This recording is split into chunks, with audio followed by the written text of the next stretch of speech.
नमस्कार। Technical analysis course के second episode में आपका स्वागत है। पिछले लेक्चर में हमने टेक्निकल एनालिसिस को एक एग्जांपल के साथ समझा था और इस एपिसोड में हम टेक्निकल एनालिसिस की हिस्ट्री के बारे में बात करने वाले हैं कि टेक्निकल एनालिसिस कहां से शुरू हुआ, कैसे शुरू हुआ और उसकी स्टोरी क्या रही है। 17वीं और 18वीं सदी में ओसाका नाम की सिटी जापान का बिजनेस कैपिटल थी।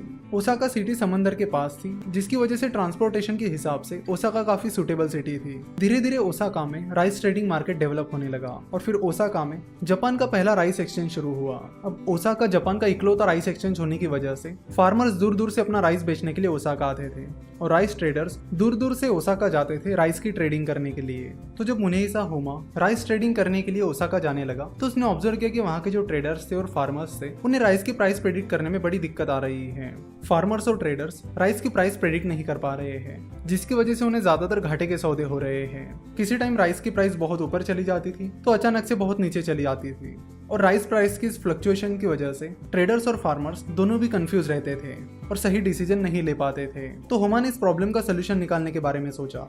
वैसे अगर होमा के बारे में बताया जाए तो होमा जापान की एक अमीर फैमिली में पैदा हुआ था और अपना फैमिली बिजनेस चला रहा था। इसी बीच होमा ने सोचा कि क्यों ना राइस की ट्रेडिंग की जाए और इसीलिए वो ओसाका चला गया और राइस की ट्रेडिंग करने लगा। तो राइस की प्राइस के फ्लक्चुएशंस को देखकर होमा को पता चला कि प्राइस की फ्लक्चुएशन मेनली ट्रेडर्स और फार्मर्स की इमोशंस की वजह से हो रही है, जिसकी वजह से होमा को लगा कि पहले तो उसे राइस ट्रेडर्स और फार्मर्स के इमोशंस को समझना होगा, साथ ही उनकी साइकोलॉजी को भी समझना होगा कि वो किस बेसिस पर अपनी बाइंग और सेलिंग डिसीजंस ले रहे हैं। तो ट्रेडर्स और फार्मर्स के इमोशंस और साइकोलॉजी को समझने के लिए होमा ने राइस की प्राइसेस को रिकॉर्ड करना शुरू किया।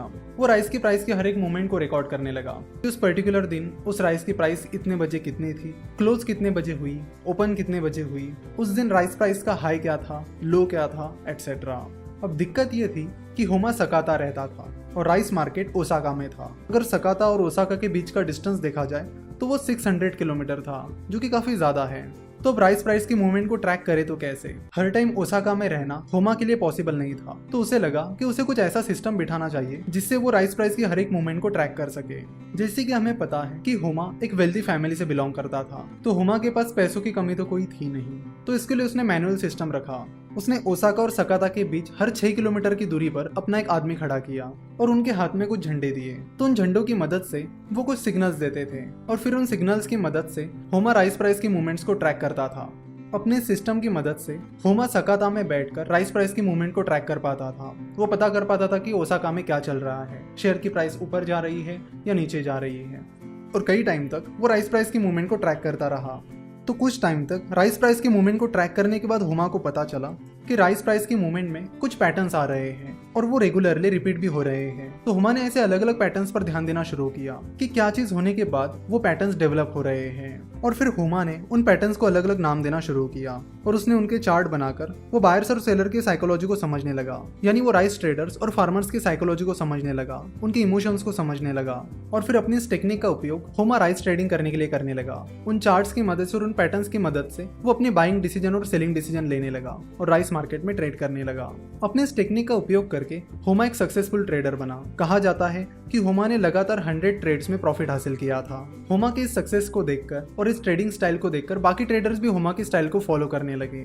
वो भी होमा की तरह चार्ट्स बनाने लगे और होमा के पैटर्न्स को समझने लगे, और इन्हीं पैटर्न्स का उपयोग करके वो भी अपनी बाइंग और सेलिंग डिसीजन लेकर राइस मार्केट में ट्रेड करने लगे। तो होमा की ये स्ट्रेटेजी और होमा ने डेवलप किए हुए ये पैटर्न्स ही जापानीज कैंडलस्टिक चार्ट का बेस है।